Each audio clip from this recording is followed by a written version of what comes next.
Crackdown 2 is a kind of over-the-top action game. It's a free-form open-world game, and really Crackdown 2 is an extension of what everyone loved from Crackdown. It's that Crackdown feel, but kind of more of it, you know, sort of more refined, and you know, sort of a kind of intense action experience where, you know, we don't channel people down gameplay. We want to have an open-world sandbox. It's a playground, and the best thing about Crackdown 2 is that, you know, it's a playground that you can have fun with 3 of your friends. You know, it's 4-player co-op, and then, you know, an online experience as well with 16-player multiplayer, which is much more of a sort of competitive game. So, you know, really Crackdown 2 is the kind of a refinement of what we all felt was great about the first game, but, you know, sort of bringing that to a more social experience with online. We pack the world with lots of gameplay. We keep the entire world dense, so it doesn't matter where you are. You can either climb up a building and find something to do, or go behind a building and find something to do. So that kind of rich variety is something that we keep very close in mind, where whenever we're thinking about whether it's the way the game looks or it feels or plays.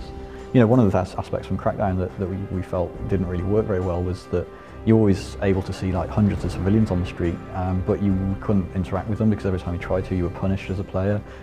So we wanted to switch that around and say there's a real gameplay reason for thousands of people or thousands of enemies being on screen, so that you've got this sense of looking down a street and just seeing literally thousands and thousands of enemies that you can just go mowing through in vehicles, or throwing cars, or shooting weapons, or throwing grenades and creating explosions. You know, that was the game experience we wanted to go for. It was just always have a busy screen. It's been very hard work, and the team's done fantastic. They've worked harder than I've seen anyone else work ever before.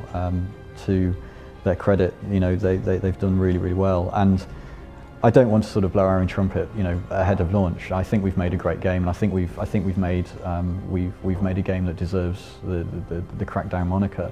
But yeah, I'm also conscious of the fact that we set ourselves a very high target. Crackdown was well loved, and I hope that, you know, people love Crackdown 2 as much as they love Crackdown. You know, whether or not it exceeds or surpasses or anything like that, I don't really care. It's a continuation of the franchise that the fans wanted, and that's really what mattered to us as well. I'm James Cope, producer for Ruffian Games. We're making Crackdown 2, and it's out on July the 9th.